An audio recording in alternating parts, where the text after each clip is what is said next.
Bueno, listo. Buenos días, iglesia. ¿Cómo me escuchan ahí? Y vamos a estudiar la palabra en este momento y vamos a ir al libro de Mateo. ¿Qué tema estamos estudiando?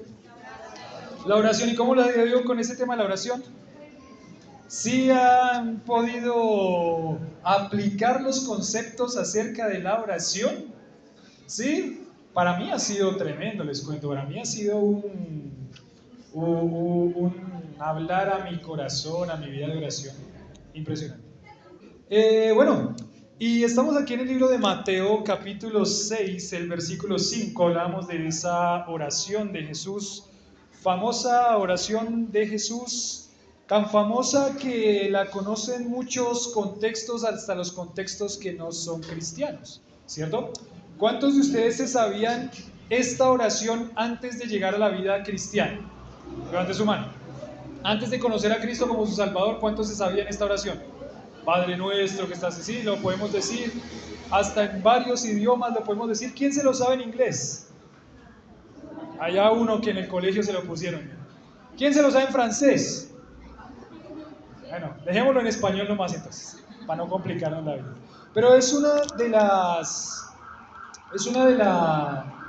las porciones bíblicas quizás más conocidas por todo el mundo.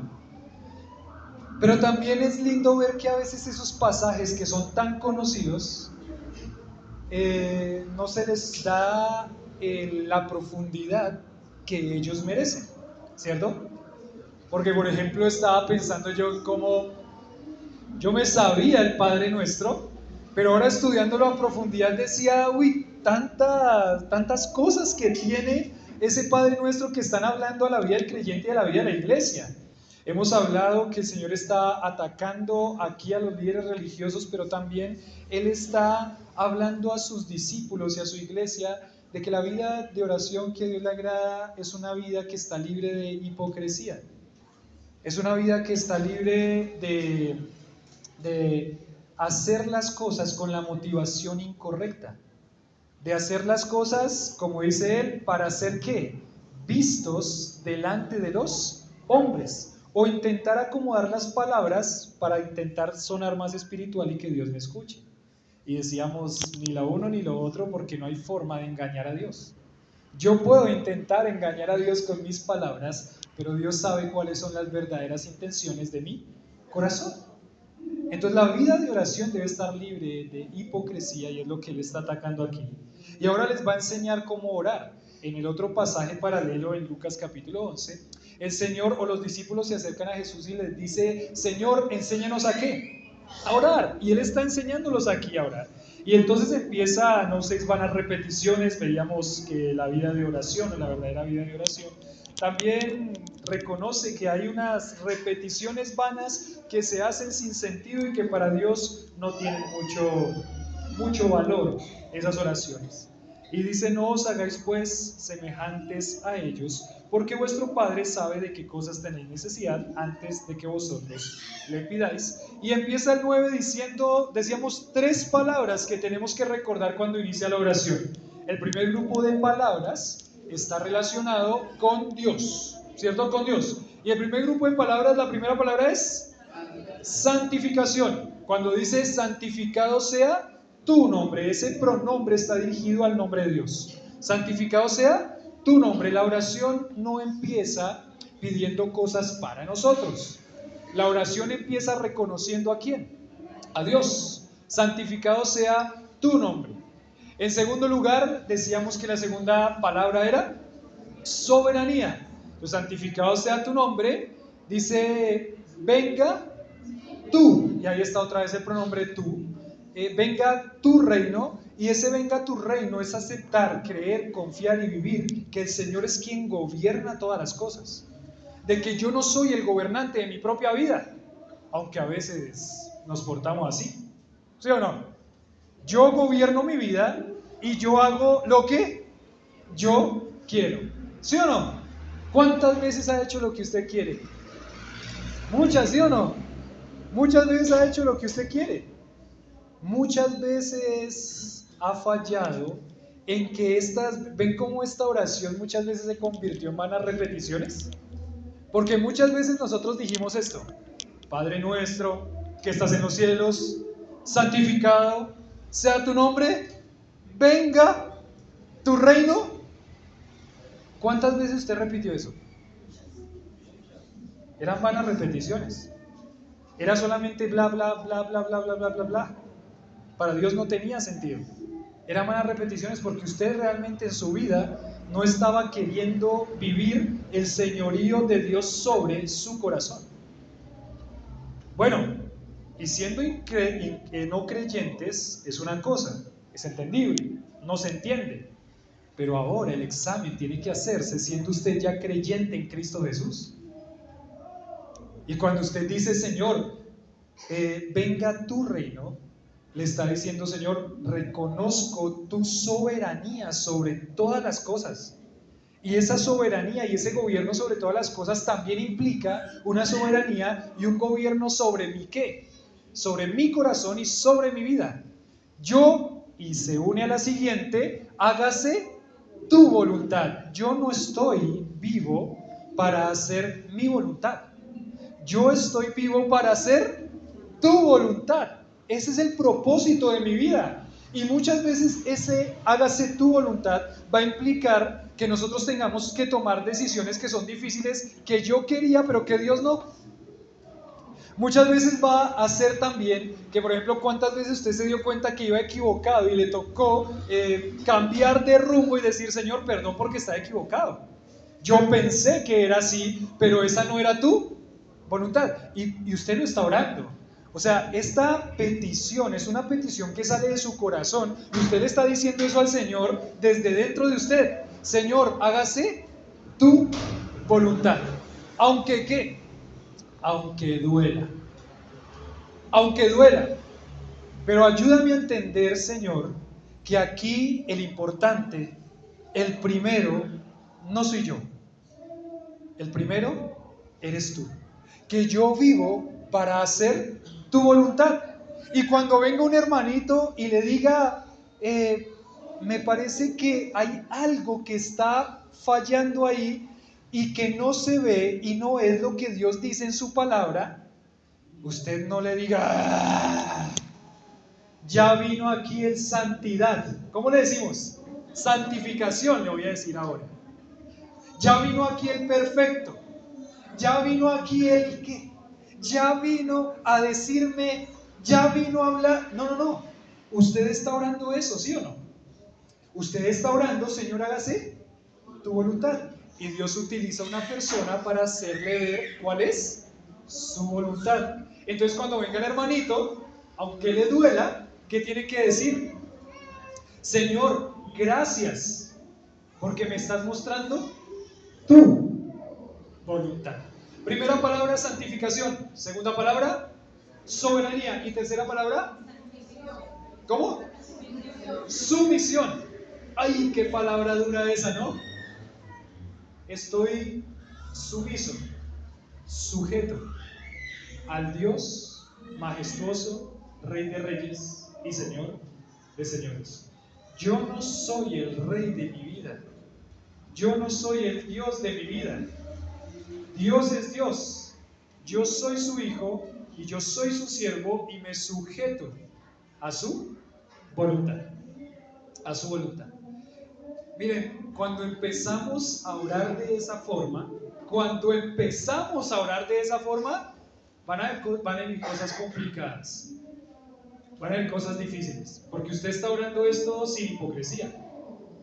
Y porque Dios va a responder la oración. Y cuando usted le dice al Señor, reconozco tu soberanía, quiero en mi vida una vida de santidad para mostrarte a ti, y reconozco que me sujeto a ti en todas las cosas, el Señor va a empezar a responder. Dice, ay, mejor no oro entonces. No. No, Dios lo va a hacer. Dios lo va a hacer, porque Él comenzó una obra en su vida y la va a perfeccionar y terminar hasta el día de Cristo. Entonces, no es para que deje de orar, pero para que tenga en cuenta que si usted está orando esto, tiene que estar dispuesto a lo que Dios va a responder. Y ahora sí viene el segundo grupo de la petición, de la oración que está aquí. Ahora sí viene el segundo grupo, y el segundo grupo tiene pronombres diferentes. va a estar enfocado en nosotros. Y miren, aquí pasamos al segundo grupo, y al segundo grupo vienen nuestras necesidades, pero vienen nuestras necesidades ¿bajo qué? Bajo el gobierno soberano ¿de quién? De Dios. Por eso en el primer grupo estábamos reconociendo a ese Dios maravilloso y majestuoso, para que en este segundo grupo en el que se enfocan nuestras necesidades, nosotros podamos pedir bien también. Usted reconoce y yo reconozco que muchas veces hemos pedido ¿qué? Mal. Usted ha orado mal y ha pedido cosas que no van a ser posibles. ¿Y por qué ha pedido cosas que no van a ser posibles? Porque esas cosas no eran la voluntad de Dios. ¿Sí o no? El jovencito está diciendo: Señor, permite que ese muchacho sea mi novio. ¿Sí? Pero jovencito, ¿ese muchacho es creyente? No. Pero jovencito, ¿ese muchacho ama a Dios? No. Pero jovencita, ¿ese muchacho, tus papás aprueban ese noviazgo? No. Entonces, ¿es la voluntad de Dios? Entonces, ¿qué hace pidiendo eso? ¿Para qué pierde el tiempo? ¿De verdad? No pierda el tiempo, porque eso no va a ser contestado. ¿Sí o no? Entonces, hay que reconocer que hay muchas cosas que nosotros hemos pedido que no son la voluntad de Dios. Pero para poder pedir bien, nosotros tenemos que reconocer la primera parte de la oración: tu voluntad, tu soberanía, tu santidad. Porque cuando el corazón se alinea con eso, entonces lo siguiente, que es nuestras necesidades, vamos a poder pedirlas bien. Y miren lo que empieza diciendo acá. Aquí cambia la aliteración. De pronto, si no había escuchado la palabra aliteración, es el término que se le da cuando uno empieza las palabras con la misma,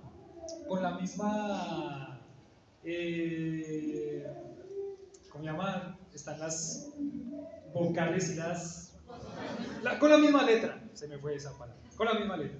Entonces, por ejemplo, en el primer grupo estábamos con santificación, la segunda era soberanía y la tercera era, eso es una aliteración porque empieza con la misma letra. Ahora cambiamos la aliteración y la primera palabra que vamos a encontrar aquí empieza por P, provisión.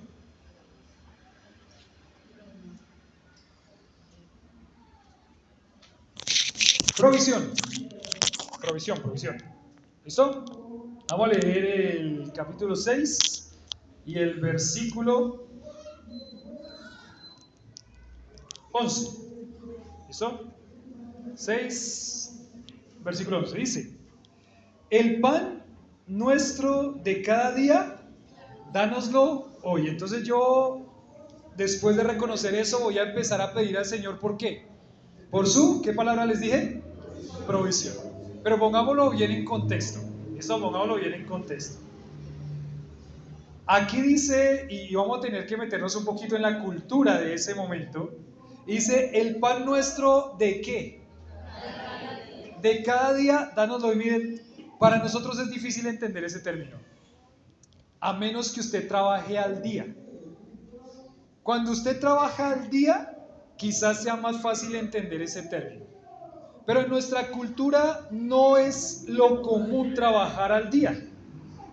En nuestra cultura quizás la costumbre es que se tenga un salario cada cierto tiempo, se lo reconoce, ¿cierto? Cada 15 días o cada mes, pero quizás no es común trabajar al día, aunque algunos sí. Pero esa era la vida diaria de los tiempos bíblicos, cuando Jesús estaba. Ellos salían y trabajaban por el jornal, por un día, el día de trabajo.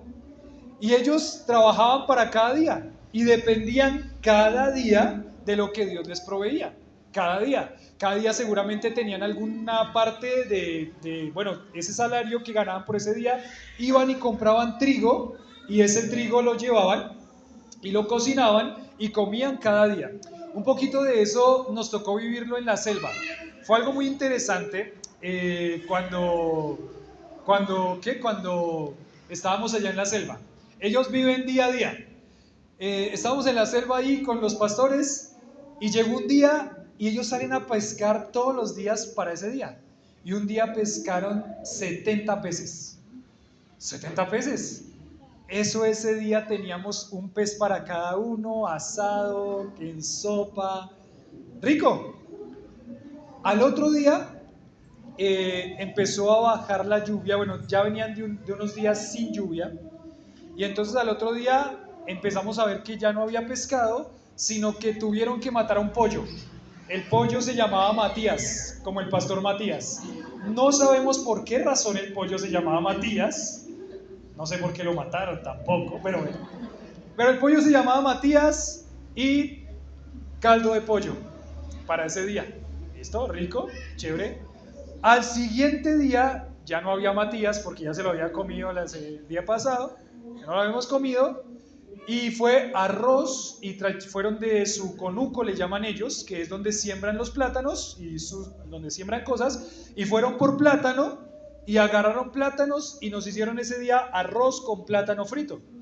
Y entonces nosotros empezamos a preguntarnos, pero ¿qué pasó? ¿Sí?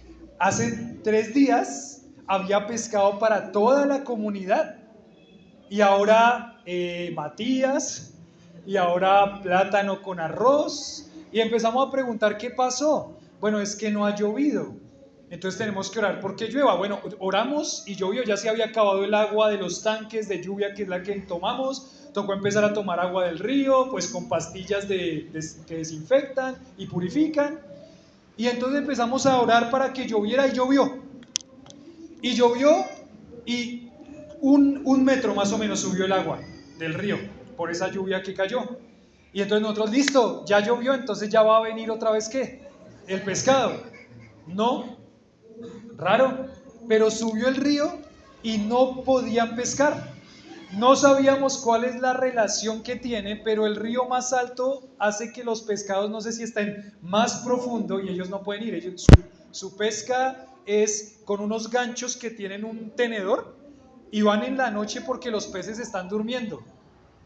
Y cuando están durmiendo, los peces ¡chac! ¡Chac! ¡Chac! Van dándoles y van engarzándolos en ese tenedor y van pescando. Esa es la forma de pesca. Si ustedes se imaginaron allá la caña, nada que ver, no hay caña ya. Con ese arpón van dándole a los peces y los peces dormidos los van despertando a las malas. ¡Chac! ¡Chac! Y bueno, no hubo comida. Y entonces nosotros volvimos a hacer la pregunta, ¿por qué hace 3 días, 4 días teníamos 70 peces y ahora no? Y ellos dijeron, porque nosotros vivimos al día. Lo que hoy pescamos, hoy comemos. Y mañana Dios proveerá alguna cosa. Eso era la costumbre de los tiempos bíblicos. Ellos vivían al día y el siguiente día Dios va a proveer. Dios va a proveer. Porque Dios fue fiel, Dios ha sido fiel y Dios será fiel. Y Dios nos dijo que nos va a dar el alimento necesario. El pan nuestro de cada día, las necesidades básicas. Él suple las necesidades. Pero también tenemos que tener ahí en cuenta algo. Que aquí está diciendo el Señor que pedimos por nuestras necesidades básicas, no por todas las cosas que nosotros queremos. Él va a suplir las necesidades básicas, pero no va a suplir todas las cosas que nosotros queremos o deseamos. Que ahí quizás es donde la oración muchas veces falla, porque ¿cuántas cosas queremos? Aquí dijeron muchas y alguien dijo todo. Y sí, y pedimos cosas que no son necesarias. Y pedimos cosas que seguramente muchas veces, en vez de ayudar a nuestro crecimiento espiritual, nos van a alejar del Señor. Hay cosas que no son necesarias. Hay cosas que no son necesarias. Estoy pensando que yo digo, uy, necesitamos un carrito para la familia. Y después pienso, viviendo en Soacha no necesitamos carros y no necesitamos salir de Soacha. ¿De verdad? Para estar en Soacha, hasta ya pusieron nuevas rutas que pasan por enfrente de mi casa y me llevan casi a cualquier lado. O si no, caminamos una cuadrita más y pasan todas. Y hay bicitaxis, y hay mototaxis, y hay de todas las formas que quieran. Pick-up, vamos, Miriam. Y entonces uno piensa, bueno, Señor, quizás un carrito en este momento no es ¿qué? Necesario. Si ya Dios lo suple porque piensa que lo necesitaremos en algún momento, está bien, pero quizás en este momento no lo es. Y entonces uno tiene que ponerse a pensar cuáles cosas son gustos personales y cuáles son cosas que de verdad son ¿qué? Necesarias. Porque usted va a confiar que en esas cosas necesarias el Señor que gobierna todo y que es soberano se las va a ¿qué? A proveer y a suplir. Entonces nuestra oración debe ir muy alineado con lo que fueron las primeras 3 expresiones. Porque esa es la oración que al Señor le agrada. Yo no pido por mis deseos de toda la vida. Yo pido por las cosas que son necesarias para ¿cuánto tiempo? Para cada día. Para cada día. Y mientras tengamos esas cosas que son necesarias para cada día, ¿cómo estamos? Tranquilos. ¿Y cómo estamos más? Contentos. Pero ¿cuál es el problema de nuestro corazón pecaminoso? Que no estamos contentos. Que cuando tenemos las cosas necesarias para cada día, entonces ¿qué pasa? Queremos más. Queremos más. Y las cosas que están por ahí, que son gustos y deseos, que es muchas veces Dios sinceramente no los da, pero muchas veces cuando nos ponemos a pensar seriamente, esos gustos y deseos son cosas que son secundarias o terciarias, no son necesidades nuestras de cada día. Ayer tuve una pequeña tentación en mi corazón, a ver cómo Dios va trabajando mi vida en cuanto a este aspecto. No teníamos luz en nuestro conjunto, no había agua, y entonces yo dije, no podemos cocinar, toca pedir domicilio. Es necesario, no tenemos agua. Después, mi suegra había dejado garbanzos del día anterior. Ya no era tan necesario el domicilio. Después vi en la nevera, vi una y había arroz que había dejado mi suegra del día anterior. Ay, mi amada suegra. Que había dejado mi suegra del día anterior.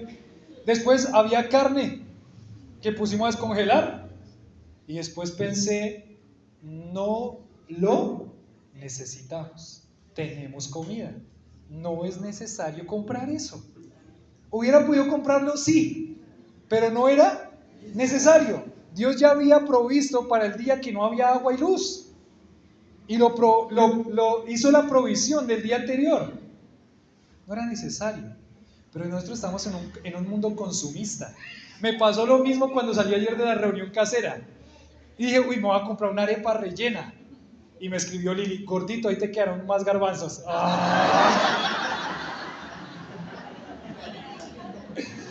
Ahí te quedaron más garbanzos y te quedó carne. Y otra vez mi pensamiento fue, hubiera podido comprar eso, pero ahí hay. ¿Lo necesito? No lo necesito. Estamos gracias a mi suegra que dejó garbanzos para toda la semana. No lo necesito. Pero ven cómo nuestro corazón siempre está inclinado a que las cosas materiales pasen por encima y nosotros no pidamos al Señor por lo que provee para cada día, sino que pidamos lo que necesitamos para toda la vida. Si tuviéramos lo que necesitamos para toda la vida, ¿sabe qué? ¿Qué pasaría? No pediríamos, no pensaríamos en Dios, dejaríamos a Dios a un lado, porque ya tenemos, pero el que provea para cada día nos hace inclinar nuestro corazón y decir, Señor, dependemos de ti, para que el pan nuestro de cada día, dánoslo hoy. Hoy, hace 8 días un hermano en la iglesia me dijo, Dios me está enseñando a confiar en Él para mi provisión. Y Dios ha sido fiel en medio de tantos momentos difíciles, pero Él ha provisto y no nos ha dejado. Y nosotros podemos dar 10,000 testimonios de cómo Dios ha sido fiel en proveernos lo que necesitamos para cada día. Cuando nuestro corazón se desprende de nuestro egoísmo, nosotros podemos pedir esto con todo el corazón. Señor, gracias, porque tenemos lo que necesitamos hoy. Y mañana Dios proveerá y Dios sabe cómo suplir nuestras necesidades. El pan nuestro de cada día, dánoslo. Y lo necesario para vivir para Dios cada día. ¿Saben que el Señor también inspiraba a Pablo para decir, teniendo sustento y abrigo, estemos contentos con esto? Pero es interesante cómo nuestro corazón está también muy preocupado por la economía. ¿Cuántos están preocupados por la economía? 1, 2, 3, 4. Y empieza a subir ese dólar. Y empiezo yo a mirar cada día precio dólar hoy en Colombia. Precio dólar hoy en Colombia. Y después el dólar baja. Y después no. Y todo esto que pasó en la vía Villavicencio con todos estos derrumbes, el mercado se va a poner y con preocupación. La canasta familiar. 3 cubetas de huevo. Y después aparece tal cual. Y tal cual antes del noticiero nos dice que subió y que bajó.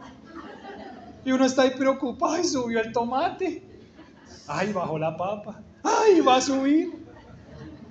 Ay, la economía mundial y el coronavirus. No, eso sí que partió la economía en dos. No, eso sí, la situación está... ¿Pero por qué? ¿Ven cómo nuestro corazón se inclina a no confiar? Estamos más preocupados de lo que nosotros podemos ver y cómo podemos confiar en nosotros mismos de lo que Dios va a hacer y a suplir. Y es más, ¿sabe qué? Puede ser que Dios en algún momento le permita pasar por una situación difícil económica y una situación difícil de comida, pero eso aún sigue siendo el bien para nosotros, porque a los que aman a Dios, todas las cosas les ayudan a bien. Y quizás hay situaciones que usted no va a poder entender hasta que no pase por esas situaciones complicadas. Quizás no va a tener contentamiento hasta que no pase por esas situaciones complicadas. Y quizás no va a poder ver cómo Dios provee en situaciones complicadas hasta que no esté en esa situación. Es interesante, Dios como también consciente. Solamente le voy a dejar esta anécdota para pasar al siguiente punto o leer unos pasajes más. Pero cuando nosotros estábamos en Argentina, nosotros vivíamos prácticamente que casi que vivíamos del día a día. Casi que vivíamos del día a día nosotros. Y habían cosas que quizás deseábamos que no eran necesarias, como por ejemplo unas empanadas. De pronto ya se los conté en algún momento, pero estábamos ahí con las empanadas y de pronto queríamos unas empanadas, pero no teníamos la plata para comprar unas empanadas. En un momento fuimos a hacer una entrega a una casa lejos con un carro de un misionero y cuando regresamos, ¿qué pasó? El misionero nos dice gracias por llevar eso y mira, estábamos comiendo empanadas con mi familia y con los americanos que vinieron a visitarnos y pues bueno, dejamos estas y queríamos dárselas a ustedes el día que queríamos empanadas. ¿Y cuántas eran? No sé, era como una docena de empanadas más o menos. Y uno después piensa, Dios suple lo necesario en momentos muy difíciles y hasta lo consiente a uno con cosas que uno desearía. ¿Cómo? Con los caprichos a veces, pero no se acostumbre, ¿no? Dios sabe cómo hacerlo en el momento adecuado para decirle, aquí estoy yo, presente para sustentarte y darte la provisión de cada día. El pan nuestro de cada día, danoslo hoy. Miren, Salmo 34:10. Dice, los leoncillos necesitan y tienen, pero los que buscan a Jehová no tendrán falta de ningún. ¿No tendrán falta de ningún qué? Bien. Entonces, ay, pero yo escuché la historia de alguien que pasó hambre. Y ya dijimos, ¿no? La respuesta a eso bíblicamente que Dios dice es, a los que aman a Dios, todas las cosas les ayudan. Cuando usted dice, cuando nuestro corazón y nuestra mente en esta tierra nos inclina a pensar que cuando dice que no tendrá falta de ningún bien, ¿usted qué se imaginó? ¿Qué se imaginó? Casa, carro, beca, usted emigrando a Estados Unidos, a Canadá, a Europa, a las Islas Griegas, viajando por todo el mundo, echándose un chapuzón allá en el Mar Muerto, ya que Alex mencionó el Mar Muerto. No está hablando de eso. Está hablando de que todas las cosas que Dios suple en su multiforme gracia y permite en su multiforme gracia es el bien para sus hijos. Así sea en momentos en los que no hay tanta abundancia, sino que hay ¿qué? Escasez. Escasez. Miren que Pablo lo decía de la siguiente manera: he aprendido a contentarme cualquiera que sea mi situación. Y Pablo está hablando desde la cárcel, en un calabozo donde seguramente está aguantando hambre. Pues dice, miren, cada situación que Dios permite es el bien para mi vida y yo le voy a agradecer. Y en esa multiforme gracia de Dios, Dios permitió eso. Gloria a Dios, gloria a Dios. He sabido contentarme cuando hay abundancia y cuando hay ¿qué? Escasez. ¿Por qué? ¿Por qué puede contentarse en eso? Y ahí está el versículo famoso, muchas veces mal interpretado y mal aplicado. Todo lo puedo en Cristo que me fortalece. ¿Qué es todo lo que puedo en Cristo que me fortalece? Contentarme cualquiera que sea mi situación. Eso no es de personas no creyentes, eso solamente es de personas que tienen a Cristo en su corazón. Usted sale y le explica esto a una persona que está afuera, que no conoce a Cristo, y le dice, tiene que contentarse cuando haya escasez. Ay, pobrecito, ya le lavaron el cerebro. Ay, allá no hacen más sino pensar hacia lo malo, no son positivos. Ay, esa energía, esa mala energía que le echan a uno. ¿No entienden? Pero todo lo puedo en Cristo que me fortalece. Y en ese contexto, ese versículo está aplicado a poder y a saber contentarme cualquiera que sea mi situación. Señor, gracias, porque hoy hubo los garbanzos que mi suegra dejó ayer. Gracias, Señor. Gracias, porque siempre suples lo que necesito para cada día. Y mañana Dios proveerá y Dios sabrá cómo sustentarnos. Cómo sustentarnos. Pero también oramos para que el Señor provea, y ¿saben cómo Dios provee? A través de nuestro trabajo diligente. También el Señor dice que el que no trabaje, que no coma. Entonces, ¿cómo se arregla esa ecuación? La ecuación se arregla en que Dios va a proveer mis necesidades básicas a través de ¿qué? Del esfuerzo que yo haga con mis manos. ¿Sí? Hay momentos en el que Dios no va a permitir el trabajo. Bueno, está bien. Esas son situaciones que pasan, pero debemos buscar que eso pase. ¿Sí o no? Es nuestra responsabilidad, por ejemplo, como jefes de casa y de familia, buscar la provisión y que Dios la supla de alguna forma. Algunos, por ejemplo, trabajaron toda su vida y hoy tienen el privilegio de estar pensionados. Y llega eso como una remuneración, no gratis, ¿no? Y ya viven gratis. ¿Quién dijo eso? ¿Viven de qué? De todo el trabajo y esfuerzo que hicieron durante ¿cuántos años? Muchos años. Muchos años. Entonces, Dios suple. Y Dios va a proveer el pan necesario, pero eso no quita la responsabilidad de la persona de intentar trabajar diligentemente con sus manos, porque esa es la forma como Dios va a traer la provisión. Segunda de Tesalonicenses 3:11, ahí para terminar ese punto. Segunda de Tesalonicenses 3:11, Nuevo Testamento. Está después de Primera de Tesalonicenses, dijo el pastor Héctor el lunes. Si se acuerda que el Salmo 23 está después del 22, ya con eso quedé satisfecho. ¿Listo? Segunda de Tesalonicenses 3:11, porque oímos que algunos de entre vosotros andan desordenadamente. ¿Cómo es andar desordenadamente? No trabajando en nada, sino entremetiéndose en ¿qué? A los tales mandamos, exhortamos por nuestro Señor Jesucristo, que trabajando sosegadamente coman su propio pan. Coman su propio pan. Entonces ahí le está invitando a los tesalonicenses a trabajar. Alguien decía, ay, pero yo estoy aquí en la casa. Mire, usted tiene un trabajo gigante. Si usted es una mamá que está en la casa, usted tiene un trabajo enorme. Es que yo me siento aquí que no estoy haciendo nada, que no estoy trabajando, que no estoy aportando. Usted está haciendo el trabajo que Dios le pide que haga en este momento de su vida. Formar esos muchachos para que amen a Dios con todo su corazón. Y ese es un trabajo que muchas veces desafortunadamente no se reconoce. Pero ese es un trabajo enorme. A algunos les permitirá hacer ese trabajo en casa, a algunos les permitirá salir de casa y trabajar, pero como sea que sea la situación en lo que Dios permitió, y estemos contentos con eso. Estemos contentos con eso. Entonces la primera palabra que tenemos es provisión. ¿Estamos orando de esa forma? Señor, el pan nuestro, las necesidades, dánoslas hoy. ¿Estamos orando de esa forma? ¿O estamos aquí orando, Señor, danos todo lo que queremos ya, para suplir nuestros antojos y caprichos? Bueno, ahí empezamos con la primera palabra.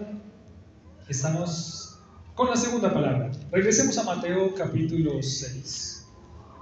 Y en Mateo capítulo 6 sigue la oración del Señor y dice, el pan nuestro de cada día danoslo hoy. Y en el versículo 12 dice, y perdónanos nuestras deudas como también nosotros perdonamos a nuestros deudores. Entonces la segunda palabra es perdón. La primera palabra es provisión. La segunda palabra es perdón. Ahí para que la recordemos. Miren, creo que lo que va a hacer el Señor en esta oración, en este punto, es tratar de enfocarnos que hay unas necesidades que tenemos que son prioritarias, más allá de las necesidades físicas. Porque nuestro corazón también se inclina a pensar que las primeras necesidades que tenemos son las necesidades ¿qué? Materiales. Y por eso es que estamos orando todo el tiempo para que Dios supla nuestras necesidades materiales. Pero aquí el Señor nos va a enfocar en que hay necesidades que son prioridad por encima de las necesidades personales. Y aquí dice, perdónanos nuestras deudas, ¿como qué? Como también nosotros perdonamos a nuestros deudores o a nuestros ofensores. Y por ejemplo, le hago una pregunta que hacía el pastor Matías aquí en este momento. Decía, ¿cuántos de nosotros oramos diariamente porque Dios nos supla por nuestras necesidades materiales? Levante su mano. ¿Cuántos oran diariamente que Dios supla las necesidades materiales? Yo creo que casi todos. Pero por ejemplo, ¿cuántas personas oramos diariamente, Señor, danos un corazón de perdón cuando venga alguien y me ofenda? ¿Qué tal? ¿Sí es una petición diaria? Ahí más o menos. Cuando uno la compara como oras por las necesidades materiales, esa oración porque Dios me dio un corazón de perdón cuando viene una persona y me ofende, esa petición como que va quedando abajo, y esa petición como que se hace cada vez que nosotros vemos una predicación del Padre Nuestro, y es la primera vez que en 5 años la hacemos. Espero que no sea el caso, ¿no? Pero ¿cuánto tiempo pasamos orando por nuestras necesidades espirituales? ¿Qué tal la oración de pedirle, Señor, ayúdame a trabajar y a mirar mucho mejor mi pecado hoy para analizarlo y atacarlo con tu palabra? Señor, no he perdonado a este hermano, todavía tengo un rencor ahí en mi corazón, tengo un rencor contra esta persona. Señor, ayúdame a perdonarlo hoy y quizás ir a arreglar la situación con ese hermano, con un familiar, con una persona, con un vecino. ¿Cuántos estamos orando y diciendo al Señor, permítenos ser sensibles al pecado? Ayúdanos a vivir una vida en santidad. Señor, que hoy mis palabras realmente edifiquen a otros, que edifiquen a mi esposa, que edifiquen a mis hijos. Señor, dame pasión por tu palabra, que hoy pueda estudiar tu palabra, que pueda sacarle el tiempo a tu palabra, que tenga yo más pasión por leerla, por estudiarla. Señor, danos más tiempo para orar. Hay tantas necesidades por las cuales están mis hermanos que yo no les saco el tiempo a eso para estudiar. Señor, ayúdanos a tratar de invertir en la vida de una persona hoy. Señor, ¿a quién puedo? Muéstrame una persona que esté en una necesidad espiritual en la cual yo pueda orar por esa persona. Señor, ayúdame a pensar hoy más en los misioneros. Señor, ayúdame a pensar cómo mis recursos van a ser utilizados para que los misioneros puedan tener lo que necesitan. Señor, esa es la oración. Pasamos ahí y pensamos en los garbanzos. No más los vemos. Pero pasamos ahí y decimos, claro, no, espere un momentito. Si no nos alineamos con las características, las primeras palabras, entonces realmente lo que se va a enfocar nuestro corazón son en primer lugar en nuestras necesidades materiales. Y aunque Dios va a suplir las cosas que son necesarias, Dios pone aquí un punto y un dedito ahí en el que perdónanos, Señor, porque queremos que el Señor nos perdone. ¿Y que nos perdone qué? Que nos perdone las ofensas que cometemos hacia Él cada día. ¿Y cuántas son las ofensas que cometemos hacia el Señor cada día? Son muchas las ofensas que cometemos hacia el Señor cada día, y nosotros queremos que el Señor nos perdone, ¿sí o no? Sí, pues claro, el Señor ya nos perdonó, pero cada día nos pide que vayamos hacia Él y pidamos perdón por esas cosas. Porque recuerdan que dice Juan 1:9, que si confesamos nuestros pecados, Él es fiel y justo para perdonar nuestros pecados y limpiarnos de toda maldad. Y mire que esa es una oración para la iglesia, es una oración para los creyentes. Cuando Juan dice si confesamos nuestros pecados, ahí está hablando de creyentes. De creyentes, creo que es 1 Juan 1:9. Estamos hablando de personas que son creyentes porque Él está hablando a la iglesia. O sea que hay una necesidad de que nosotros lleguemos ante el Señor y le digamos, Señor, nuestro Padre Celestial, perdón. Yo le dije esto a mi esposa, yo le dije esto a mi esposo, yo pensé mal contra esta persona, yo no hice lo que tenía que hacer, hoy se me olvidó que tú existías. Señor, perdón, hoy se me olvidó que tú existías, hoy fui quejetas y no te di gracias, no tuve contentamiento, hoy no todo lo pude en Cristo que me fortalece. Hoy no me fortalecí en ti, entonces obviamente no iba a poder responder bien. Entonces, y nosotros llegamos ante el Señor porque nosotros queremos que esa comunión que rompe el pecado esté bien con el Señor porque es nuestro Padre. Y esa es la oración. Pero ahí también el Señor pone un punto clave. Miren, así como el Señor nos perdona, porque es muy fiel el Señor en perdonarnos, como lo acabamos de ver en 1 Juan 1:9, Él es muy fiel en perdonarnos. ¿Quiénes somos nosotros para no perdonar a la persona que nos ofende? Nosotros estamos poniéndonos por encima de Dios y diciendo, Señor, perdóname tantas aberraciones que pensé hoy, pero esa persona que me dijo feo, a esa no la perdono nunca. Perdono, pero no olvido. Miren, la oración nos pone en el lugar que el Señor quiere. Nuestro corazón debe ser sensible a una condición espiritual. Y si nosotros no estamos orando por esas necesidades espirituales, entonces, ¿cómo quiere que el Señor le responda a eso? A eso que Él quiere ver en su vida. Él quiere ver un hombre y una mujer que le glorifiquen, pero primero son las cosas necesarias, ¿no? Materiales. Primero nuestra oración es de cuánto tiempo usted pasa orando por sus necesidades materiales, y después, Señor, ayúdame a luchar con el pecado, amén. No sé, de pronto no, espero que no, pero quizá a eso se inclina más nuestro corazón.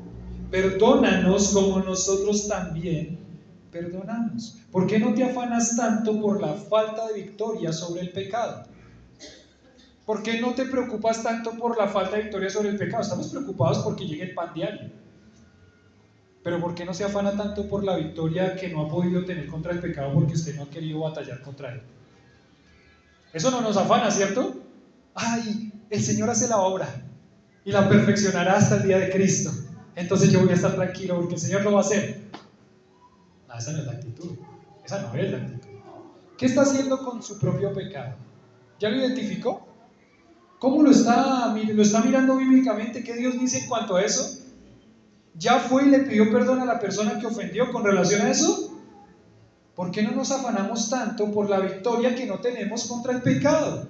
¿Por qué no nos afanamos tanto porque estamos viendo las cosas de este mundo más atractivas que las cosas del Señor? Eso no es un afán, ¿cierto? Pero si hoy no hay pan en la mesa, ¿qué? Ahí sí estamos afanados, ¿sí o no? Ahí sí estamos afanados. Y pues claro, es una necesidad. Pero el Señor está poniéndole aquí, mire, tiene que pensar en sus necesidades espirituales igual o más que como piensa en las necesidades materiales. Porque eso sí no es una prioridad. Eso en mi oración queda a un lado, relegado. Eso no está siendo una oración ferviente al Señor. Entonces, debemos afanarnos también. Señor, ayúdanos a vencer el pecado. Hay la necesidad de un corazón puro, pero eso pareciera que no fuera urgente. Señor, quiero tener hoy mi corazón más puro, mi mente más pura. Está sucia y todo este mundo expuesto me lo ensucia más. Pero yo quiero limpiarla con tu palabra, yo quiero limpiarla en tu presencia. Eso debería ser una prioridad de nuestra vida. Aquí dice, perdona nuestras deudas. Y es que se ve al pecado como una deuda. El pecado es una deuda que nosotros no podemos pagar. Y aquí es cuando el Evangelio viene otra vez a aparecer. Mira, tú tenías que pagarlo con tu muerte eterna. Si tú morías con pecado, entonces tú tenías que pagar ese pecado con esa deuda de pecado con tu muerte eterna. Pero Cristo vino a morir por ti. Y Cristo vino a morir para que esa deuda del pecado no esté más. Te quitó la deuda, la pagó la deuda con su muerte en la cruz. Qué lindo poder pensarlo. Y si de pronto hay alguien aquí que todavía tiene una deuda de pecado, que no ha arreglado con el Señor, es el momento que le pida al Señor, Señor, perdóname, límpiame, te acepto como mi Salvador y quítame esa deuda de pecado, sálvame. Porque tenemos una deuda, esa deuda el Señor ya la pagó, esa deuda nosotros ya no la tenemos más. Esa deuda de pecado, qué lindo que podamos pensar en eso. Usted tenía una deuda enorme, impagable, el Señor la pagó. Ahora, ¿quiénes somos nosotros para no perdonar a aquellos que nos ofenden? El Señor que perdonó todo, no unas cosas, todo se lo perdonó a usted cuando murió y cuando usted puso su confianza en Cristo como su Salvador. Lo perdonó todo. Y el Señor nos dice, así como yo perdono, ustedes también perdonen. ¿Qué podría yo perdonar a la persona que me ofende? Todo. Todo. No, pero es que usted no sabe. Usted no sabe, pastor, cómo es mi esposa. Usted no sabe cómo es mi esposo. Semejante delincuente. Que pase algo así, ¿no? Usted no sabe cómo es. Si usted supiera, yo no sé. Pero Dios te perdonó todo. Y tú eras peor que eso. Pasa que nosotros nos creemos buenos. Si yo le digo, ¿usted se considera una buena persona? Pues claro. ¿No ve que yo no mato? Yo no robo. Yo no fumo. Yo no le hago daño a nadie. Yo salgo cada día a trabajar y vuelvo esforzándome, partiéndome el lomo. Nos consideramos buenos, pero no somos buenos. Dios nos ha salvado de la miseria que nosotros éramos, pero nosotros tenemos una naturaleza pecaminosa y nosotros no somos buenos, nosotros somos malos. Usted póngase a pensar, usted se considera bueno, pero empiece a pensar en su vida, toda la suciedad que tiene en su corazón. ¿Recuerdan? El corazón es un universo ¿de qué? De pecado. Y cuando usted se siente bueno, entonces no tiene la necesidad del perdón de Dios. Y entonces, como no tiene la necesidad del perdón de Dios, tampoco utiliza ese principio para perdonar al otro, porque usted se siente demasiado bueno. No somos buenos, somos malos. Dice, ay, pero yo no soy tan malo. Examínese y verá. Examínese. Yo soy malo. Mis pensamientos, mis acciones. Uy, cómo sale el pecado muchas veces en momentos de presión. Uy, cómo yo le respondo a personas. Uy, cómo vienen ciertas cosas a atacar mi vida y yo las dejo entrar. Uy, no somos buenos, somos malos. Pero somos malos perdonados por la sangre de Cristo. Y eso es un privilegio. Aunque somos malos, ¿sabe qué dice el Señor? Que en su gracia nos ve en ¿quién? En Cristo, de modo que si alguno está en Cristo, nueva criatura es. Uy, qué lindo. Porque es la ilustración de la moneda, ¿no? Y no tengo una así, que una de 500. Este es usted, en el mundo, pecado. Y el Señor lo ve como un pecador y está bajo la ira de Dios. Pero cuando usted conoce a Cristo como su Salvador, dice que usted está ¿en quién? En Cristo. Y la gracia de Dios significa que el Señor o Dios ya no lo ve a usted, sino lo ve a ¿quién? A Cristo. Y Cristo es Dios, santo, puro. Es impresionante. Usted sigue siendo pecador y es un pecador tremendo, es un pecador empedernido. Perdón que se lo diga así, pero la ilustración necesita ser clara para que usted entienda que cada día necesita acercarse al Señor y pedir por su condición espiritual. Porque si se cree bueno, entonces no va a pedir esto. Y si se cree bueno, entonces tampoco va a perdonar a los hombres sus ofensas como usted quiere que el Señor lo perdone. La segunda palabra es perdón. La segunda palabra es perdón. Es la actitud del creyente que vive arreglando las cuentas con Dios. Señor, límpiame. Estoy dispuesto a confesar mi pecado. Señor, ¿qué fue lo que hice mal? ¿Cómo lo ves tú? Una búsqueda por ser limpiado constantemente. Esa necesidad espiritual usted la tiene todos los días. Y debería nuestra oración ser esa oración: Señor, ayúdame, porque yo sé que mi pecado es terrible ante ti. Y que si yo no le pongo freno al pecado, ¿qué va a pasar? El pecado lo va a alcanzar y el pecado lo va a matar. Tu deseo será sobre el pecado y él se enseñoreará de ti. Le dijo Dios ¿a quién? A Caín. Y él dijo: ay no. Y después terminó ¿qué? Matando a su hermano. El pecado no es un juego. Y por eso es que el Señor pone la perspectiva aquí de que nuestra oración debería estar enfocada en prioridad, no tanto en nuestras necesidades materiales, aunque sí, sino en prioridad de nuestras necesidades ¿qué? Espirituales. Nuestra oración tiene que cambiar en muchas formas, tiene que cambiar en esta forma, tiene que cambiar en esta forma. Como también nosotros perdonamos. Perdóname de la misma manera en que yo perdono. Esa es mi oración. ¿Dónde estarías? Esta frase fue tremenda. ¿Dónde estarías si Dios te tratara de la misma forma que tú tratas a una persona que no quieres perdonar? ¿Dónde estarías hoy? Si Dios decidiera actuar como nosotros, no perdonando, ¿dónde estaría hoy usted? Exterminado, seguramente, estaría perdido. Y nosotros nos tomamos la atribución de no perdonar a alguien. ¿Dónde estaríamos si el Señor nos tratara de esa forma? Sin querer perdonar. Hay personas que tienen resentimiento contra personas por años. Hace 50 años, no, tampoco así. Pero hace 15, hace 20, hace 2. Si a mí ya me dice que está contra una persona aislado por 6 meses y no ha arreglado eso, para mí eso ya es un tiempo gigantesco.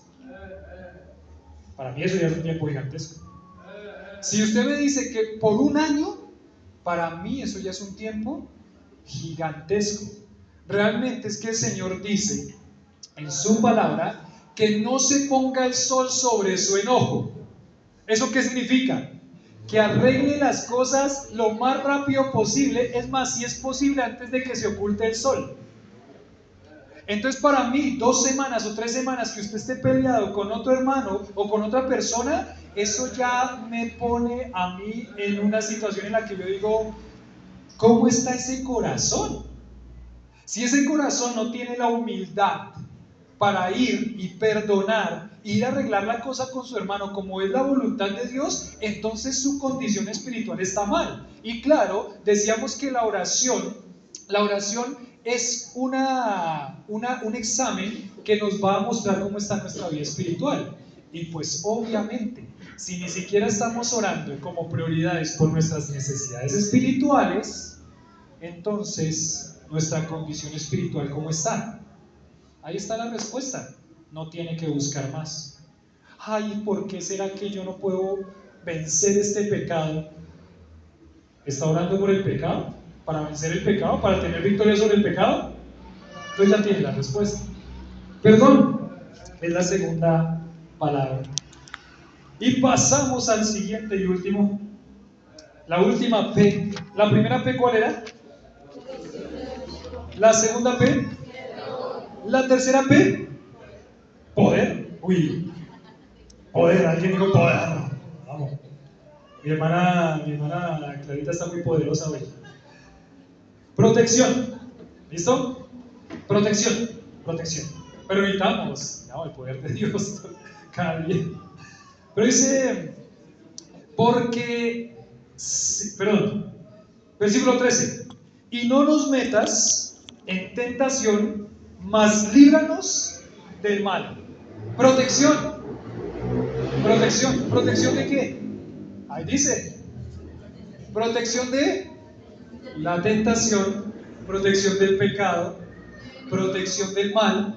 Y como está traducido acá, quizás hay dos traducciones que serían precisas. Uno, no nos metas de tentación, mas líbranos del mal. O también algunos comentaristas hablan que él podría decir, y líbranos del maligno. Del maligno. ¿Quién es el maligno? Ya dije que todos éramos malos. Pero ¿quién es el maligno aquí que se referiría a esta porción específicamente?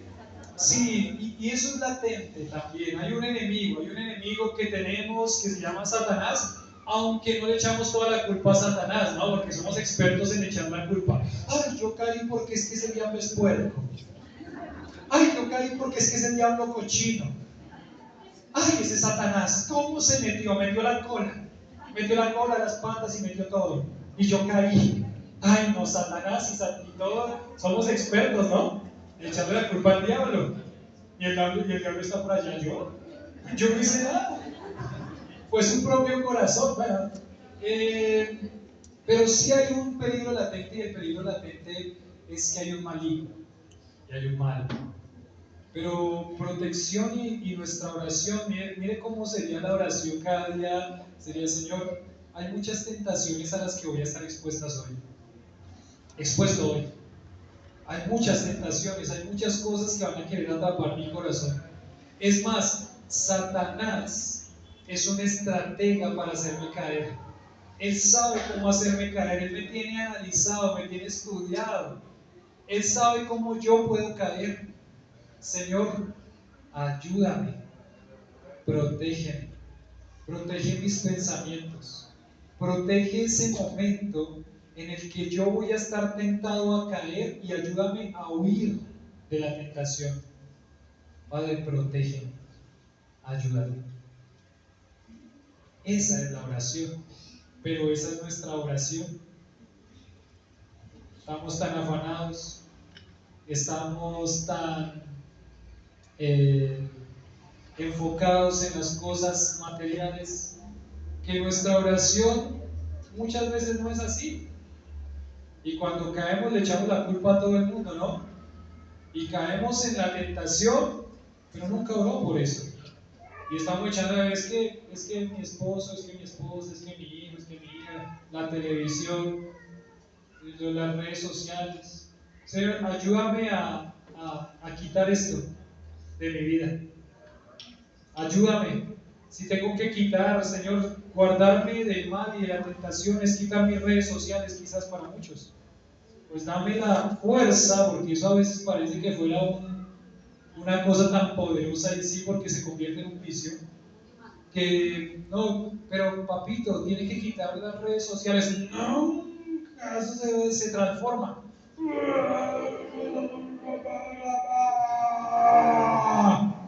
Quita el Facebook, por favor. Si todos esos shorts tienen quizás 5 cosas visibles y 5 que lo van a ensuciar y lo van a hacer caer en la tentación. Si tienen que quitar el televisor, quítelo, quítelo. Si tienen que quitar una amistad, quítela. Si tienen que quitar un hábito que lo está matando y lo está envolviendo en el pecado, quítelo. Pero órele al Señor, protégeme, ayúdame, ayúdame a tener un carácter fuerte y firme para decirle no a las cosas que tú dices no. Porque en primer lugar, mi condición espiritual. Y miren cómo termina bueno, antes de terminar esa parte de la oración sería también: Señor, yo no puedo ganarle a esta tentación, a este pecado, entonces ¿qué necesito? Tu ayuda. No, yo soy fuerte, deje el Facebook ahí que yo soy fuerte, déjeme ahí que yo soy fuerte, y se lo prometo que yo no voy a ver más ese Facebook hoy. No es fuerte. No se crea fuerte porque usted no es fuerte. Usted es débil. El pecado se lo va a comer si usted no hace nada. En primer lugar, lo que tiene que hacer es que pedirle al Señor que lo fortalezca y le ayude a batallar contra ese pecado, pero con fidelidad, en una oración genuina. Y cuando el Señor le dé la fuerza y usted diga: sí, ¿qué estoy haciendo? Gracias, esposa mía, por decirme eso, aunque le duela. Sí, está bien. No debería estar viendo MasterChef todas las noches, porque estoy perdiendo el tiempo y podría aprovecharlo en otra cosa. Gracias. Quite MasterChef. No que no lo vea de vez en cuando. Pero si eso se convierte en un hábito en su vida que lo está empezando a llevar a más tentación y a menos victoria sobre el pecado, pídale al Señor, fortalezcase en el Señor y en el poder de su fuerza cada día a través de la oración, y quítelo, quítelo, porque si no, lo va a matar, a matar. Señor, no puedo ganarle, mi corazón es engañoso, mi corazón es perverso. Señor, no permitas que el pecado me gane. No permitas que el pecado me gane. Líbranos del mal, líbranos del maligno, líbranos del maligno. Bueno, y hay que reconocer ahí el último punto, la astucia de Satanás para destruirnos. Por eso líbranos del maligno. Bueno, aquí termina en esta conclusión, y creo que la oración termina como empezó. Miren lo que dice acá, versículo 13: líbranos del mal, punto y coma. Y dice: porque tuyo es el reino, el poder y la gloria por todos los siglos. Amén.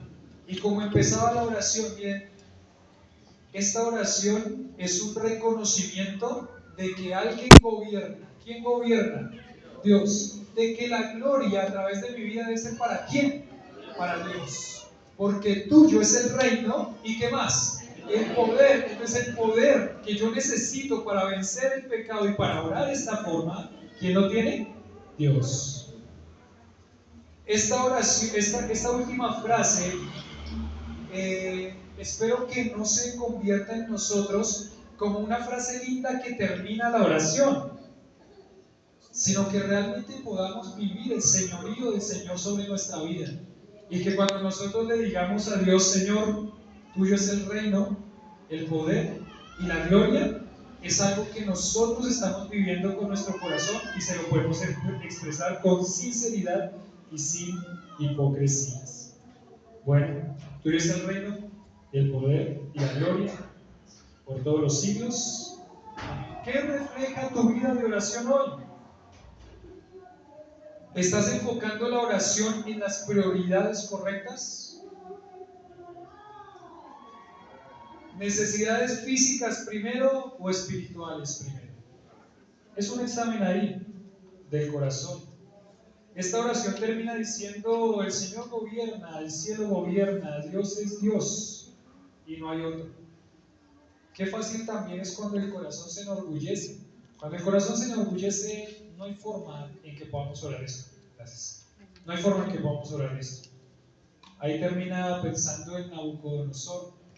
Y Nabucodonosor se enorgulleció. ¿Y qué hizo Dios para quitarle ese orgullo que tenía Nabucodonosor? Lo humilló a tal forma que él vivió como una bestia entre los animales y en el campo. ¿Por cuánto tiempo? 7 años. Y dice que en un momento Nabucodonosor se para y dice: ahora entiendo que Dios es Dios y que Él gobierna sobre todo y que Él quita y pone reyes. Dios tenía que pasar a Nabucodonosor por ese momento de humillarlo para que él reconociera que de él es todo el reino, el poder y la gloria por los siglos de los siglos. Amén. Mis hermanos, que nuestro corazón se alinee con el de Dios, porque Dios tiene las formas de enseñarle humildad si usted no está reconociendo eso en su vida. Dios tiene las formas y son muy dolorosas, son muy dolorosas. Nuestro Padre Celestial, llegamos, Señor, ante ti en este momento, reconociendo que tú eres Dios y reconociendo que no hay otro. Esta oración nos debe llevar, Señor, a reconocer que debemos pedir perdón, porque hay un Dios que gobierna sobre los cielos, que hay un Dios que quiere hacer su voluntad y que muchas veces nosotros, en vez de ser instrumentos para que eso se cumpla, hemos sido estorbo de la voluntad de Dios. Señor, perdónanos. Perdónanos por tantas fallas cometidas. Perdónanos por la cantidad de veces en las que no hemos querido perdonar. Perdónanos, Señor, porque en ese gobierno que tú nos muestras a través de tu palabra, a través de las edades, nosotros hemos querido tomar el lugar de gobernantes y no de gobernados. Nosotros queremos, Señor, hoy pedirte con sinceridad que nos ayudes, que nos permitas, Señor, ver las cosas como tú las ves, que nos permitas, Señor, trabajar en nuestra vida, darle prioridad a una oración por la situación y mi condición espiritual. Gracias por proveer, gracias por darnos lo que necesitamos, gracias por los momentos en los que nos has pasado por situaciones muy difíciles. Gracias porque en todo eso hemos aprendido a confiar en aquel que gobierna por sobre todas las cosas. Señor, hoy con un corazón sincero, te pedimos que libres nuestra oración de la hipocresía, de las vanas repeticiones, que nos ayudes a crecer en la oración, que nos permita, Señor, vivir lo que hemos aprendido, que nos permita reflexionar, que nuestra oración dirigida hacia ti sea una oración genuina y piadosa, que tu iglesia, Señor, pueda ser conforme a tu voluntad. Padre, a ti la gloria damos, por siempre y para siempre, porque tú la mereces. En nombre de Jesús. Amén.